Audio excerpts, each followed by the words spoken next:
I think I think we're all facing the same challenges. You've heard them all. I can't really add much more to that. And day to day, of course, we're all dealing with things like headcount and operating income and profitability and margins and geographical issues. But I think the overwhelming feeling I have is one of enormous optimism. And you look at the issues we've got, and I think more than any other conference or any other time in the last 20 years, our destiny is in our own hands. And I think it's a great time to be in this business. And if we fail, as Dominic said earlier, it's going to be because of the actions we've taken, not really anything anybody else has done. If we can't deliver to clients, then it's our fault, nobody else really. And it's no good blaming procurement or clients or media owners. Our destiny is very much in our own hands. And I think just returning to that point about talent, I suspect most of the people in this room know what a great industry they're in. And as someone said, it's just a shame, there aren't more younger people at this conference. And now the lights have come on. Unfortunately, I can reveal that it looks like most of the audience is somewhere in the 30s, 40s, or above. And it's a shame we haven't got more. Keep it that way. It's a shame we haven't got more younger participants who could we know what a great industry it's been in. We've all battled through for the last 20 or 30 years. And it's a shame there aren't more of our younger people who understand what a fantastic, vibrant industry it is. Far better industry in the next 20 years than some of the other competitors like Wall Street or wherever. I think we all looked younger at the bar last night. I think we all looked quite young. Dominic? No, Mike. My biggest fear is not getting through to lunch, so you can ask that.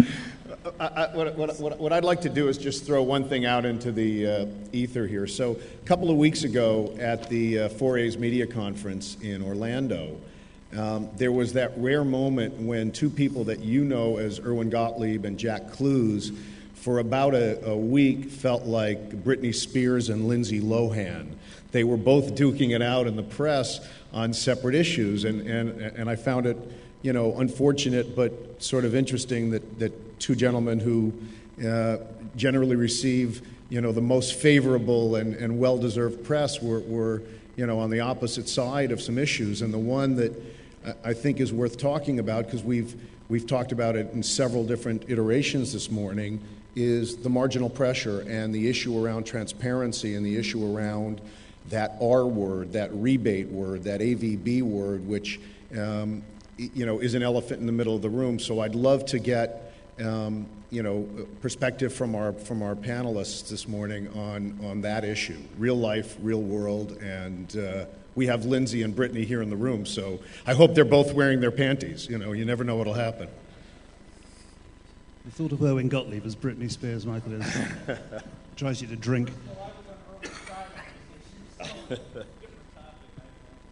I think, to start the answers, Michael, I think it's not an elephant in the room. It isn't. It's just something you need to address. We need to make more money to invest in all the stuff that we need for the future. Now, whether that means keeping rebates from media owners in a transparent fashion, agreed by clients, whether that means making money from content that we develop and own, whether that means taking a margin from a technology play that we invest in, our own money in, I don't think it is an elephant in the room. I think it's completely open now. I just think as long as there's a transparent discussion with clients and then contract compliance to follow that, I've got no problem.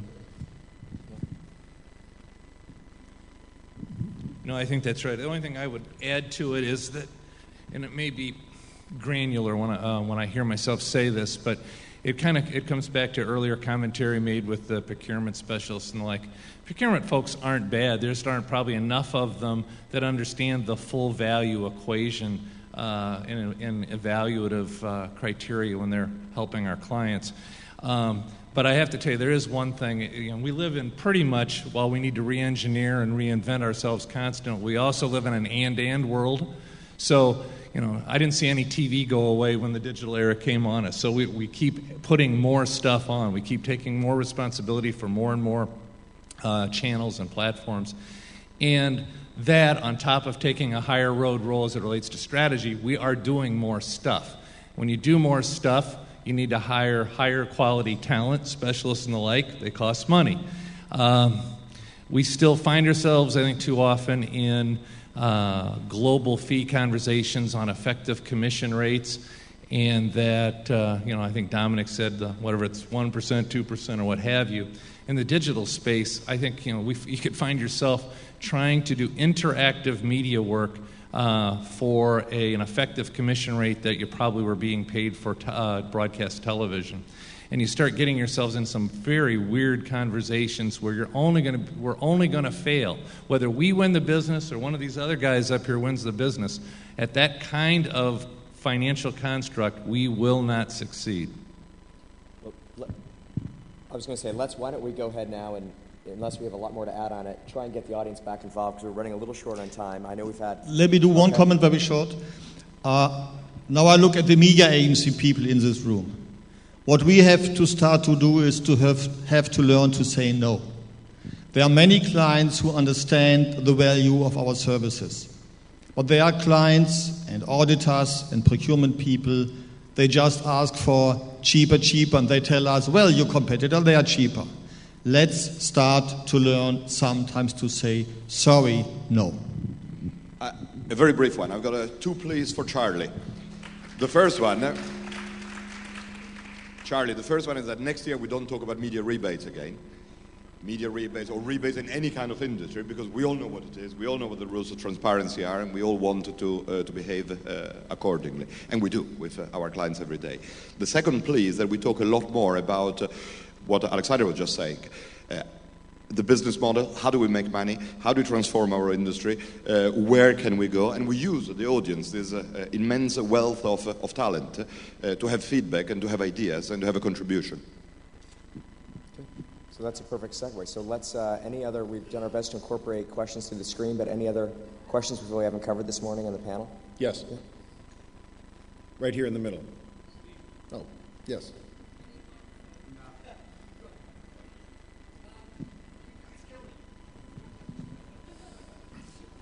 We can hear you. We'll repeat the question. I'm with you. Thank you. An extension of that part of the conversation, not going back to either transparency or rebate, because I think everybody on the platform works for a public company and therefore is de facto transparent.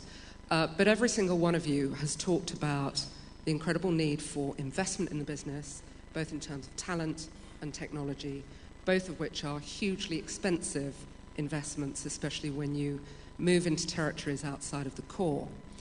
From an external perspective, though, it's very hard, I would suggest, for clients to look at the public company accounts that you all do, know that in the groups, the vast majority, I'm exaggerating to make the point, but the vast majority of the profitability of the process comes in the media sector.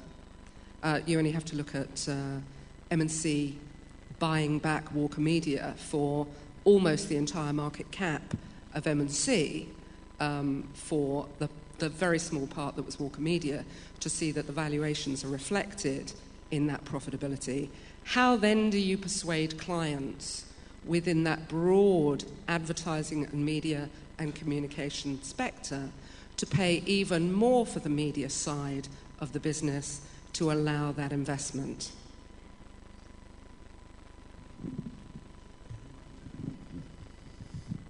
The mic's like a hot potato now. Nobody wants it. Well, inside that question, I think it would suggest that there are increasing margins in the media business. No? Because I would have to say that's not true. Yeah. I think what's... the comparative margins.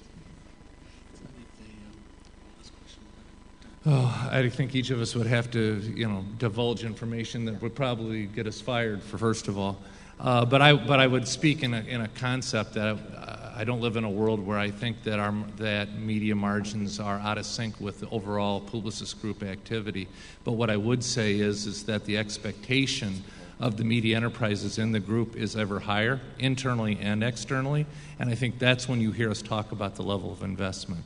The kind of people that and/or resource that we need to bring in, whether they be creative in orientation or strategic in orientation, are not, the run-of-the-mill planner or buyer that Leo Burnett hired 31 years ago.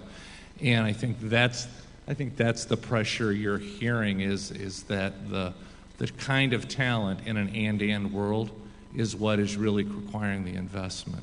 And it may not be so obvious, on the outside as it reflects in terms of group level margins. I think the media agencies are not pushing for getting overpaid. If you look at the average of all the media agencies, there are clients who understand the value and they pay fair, and there are clients who use procurement and audit to push even down below 1%. So that part is not fair. Secondly, the media agencies' margins are kind of stable. Maybe other parts of the whole business are not. But the question should be, what can the media agency deliver in terms of value to the success of the brand?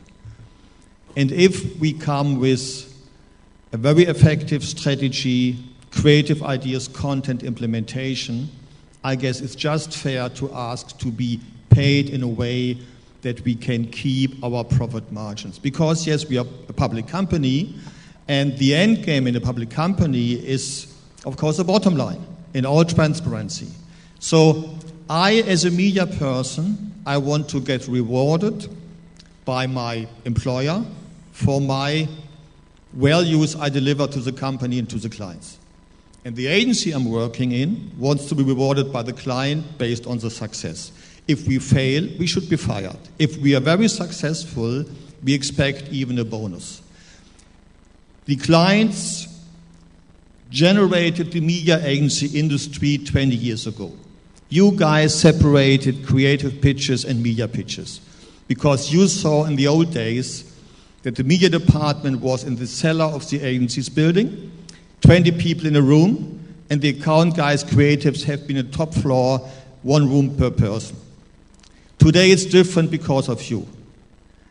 We need you clients to change the industry again and to understand, yes, media agencies should not be greedy, they should not be intransparent, but if they do a hell of a great job, they should be rewarded for that success. Thank you.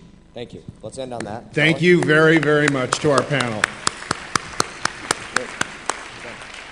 Judging by the capacity in the room, none of you wanted to miss this opportunity to see all you guys together. And we were so friendly as well. You're all getting on so well. We're going to have a big, fine lunch together.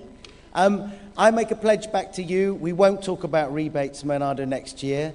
Venice, if it's anything, bringing the industry together, perhaps we can talk together about talent, about how maybe Venice as an umbrella can do something to help with that, bringing younger people to this festival to train them, maybe something throughout the year that we can all sign up to, a standard, if you like. Maybe we can contribute to that and help. Maybe we can also be a platform to talk more deeply and honestly about transparency and payment structures.